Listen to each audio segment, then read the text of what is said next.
I super love the festive season. The decorations, the lights, the food, the ugly jumpers.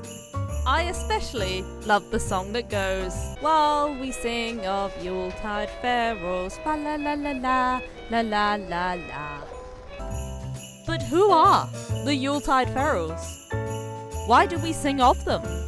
Do they love the Yuletide, or do they hate it so? Let us sit down together, and I will tell you the tale of the Yule-Tide Ferals.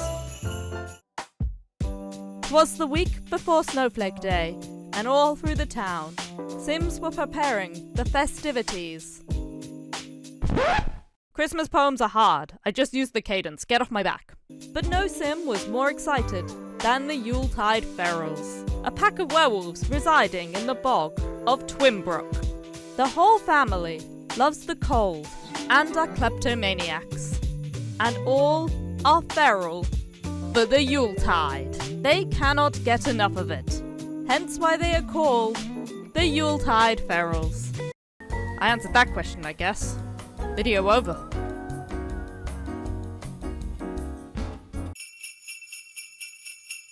Together, they will love the holidays so much that they will ruin it for all.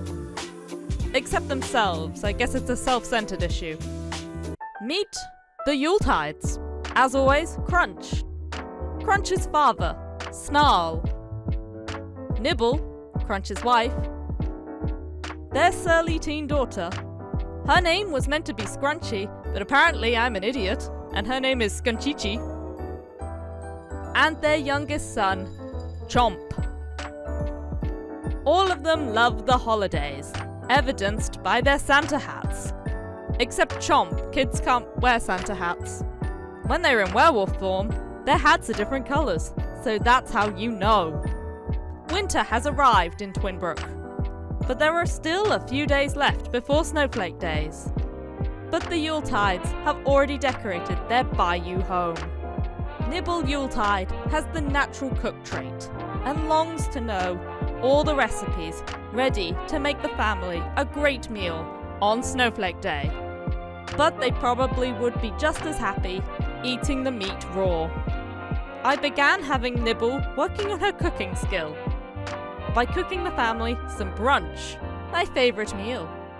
Unfortunately, I was watching the Tinkerbell movies on my second monitor and was distracted by this, and remembered I was playing The Sims when Nibble caused a fire. Scunchy was brave. She doesn't have the brave trait, I just clicked it. And immediately began extinguishing the fire. The rest of the family cowered in fear.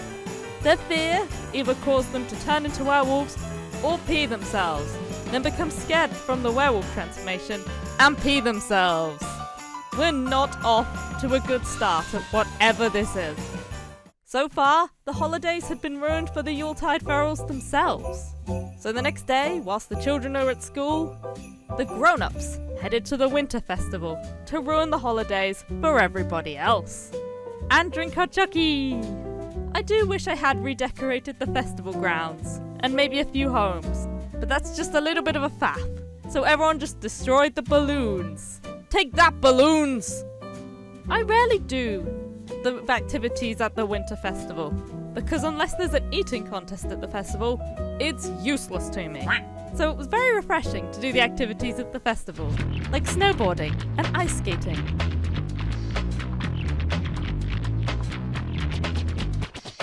Good winter activities. I'd gotten young Skichichi a part-time job at the grocery store the night before, because I hadn't planned how we would make money. I had planned to steal stuff, but the swipe something interaction never popped up wherever I went. Scunchichi hated her job and caused her a lot of stress. I think because she was over-emotional.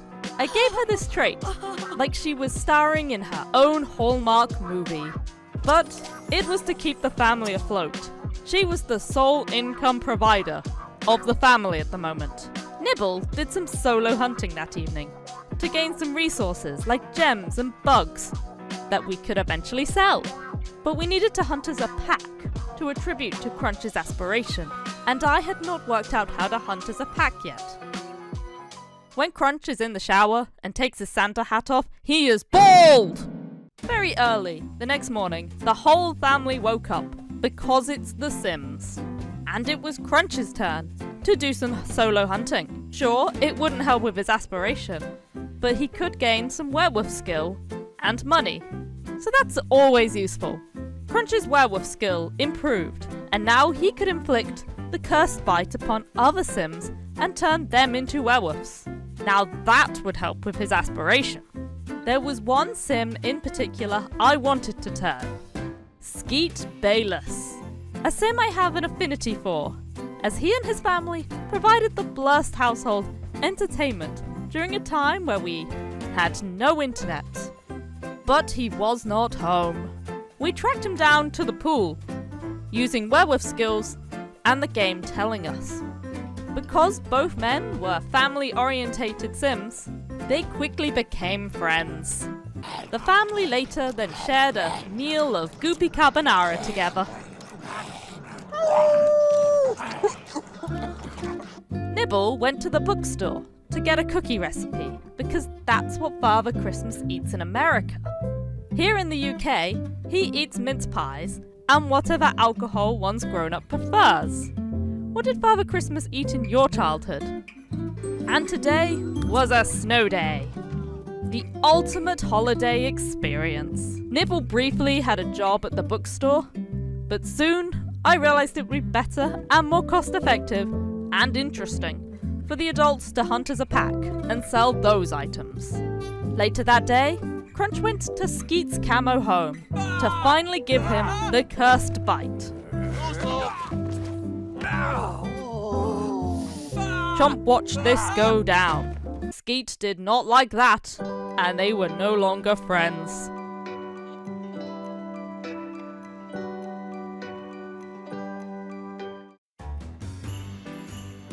I had finally figured out how to hunt as a pack, and the grown-ups spent a few hours hunting, gaining bugs, gems, and metal. I sold a few of these and got the idea of getting a gem cutter to make even more money from the gems.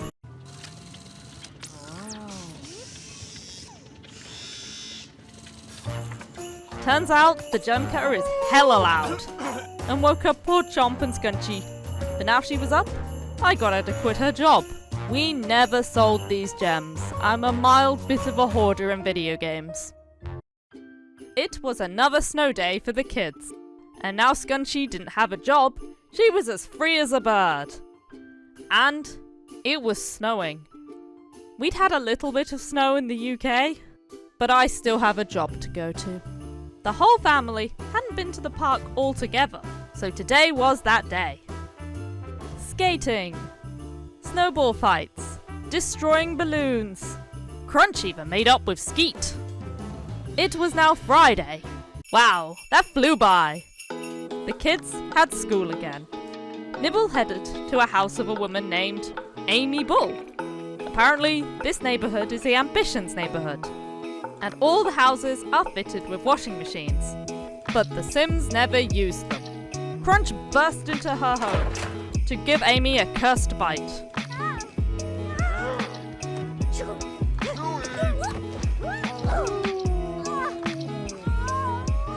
And then promptly left.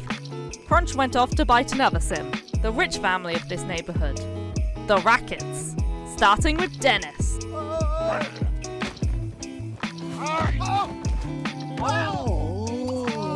Crunch then tried to bite the teenager, Shark, but he hit Crunch with a newspaper, scared him off. We'll be back. This was our first full moon of the playthrough.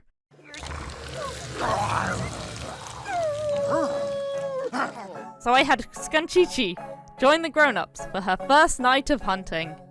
I wanted Skeet to join, but he worked at the mausoleum and was at work. But I knew where he lived. He still wasn't interested, however. But it was good to know that he had completed his werewolf transformation. Crunch peed in his living room to mark his territory.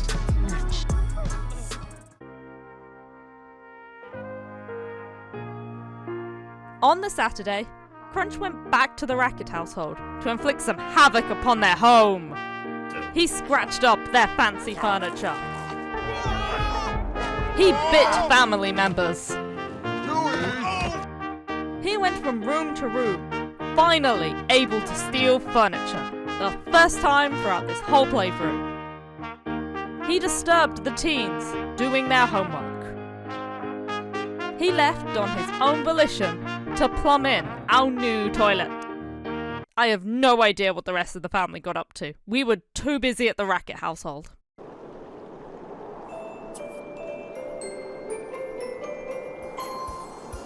The day we'd all been waiting for. Snowflake Day! And the family wanted to throw a gift-giving party because they loved the holidays. Nibble's cooking skill hadn't improved that much in the week, but still made the family pancakes because that feels like a nice holiday breakfast. Skeet invited the pack to a feast party. The family got too excited, began to tear up the house. Skeet's son was having none of it. Snarl even took a bath. Skeet's party was at 1, and our party was at 6. So soon after ruining their party, it was time to go to our house for our party. All the Sims we turned throughout the week were invited to our gift-giving party. I had cleared a space in the living room of the chairs and table so the party could be held there, but the guests had a different idea, I guess. It was time to open presents. Even after I moved their giant snow globe, the only person who was able to open any gifts was Amy Bull, who had decided they were all for her. Guess the Sim who ruined the holidays was her all along. Especially when she got with Grandpa Snarl after the party. Everyone still had a great time though. Happy holidays, Blursters! This was kind of a strange video. Not really a challenge or anything. But I had a silly idea, I wanted to roll with it for a quick holiday video because I love the holidays and celebrating things, like my birthday. So it was inevitable that I would make a holiday video. I did last year, go watch that. I don't usually make silly casual videos, but I'm hoping to make it a regular thing. Let me know your thoughts in the comments. And like and subscribe as always. Hopefully, I can get another holiday video out before the holidays are over, because I have a few ideas. But for now, I have to get started on my holiday shopping. Oh dear. Goodbye!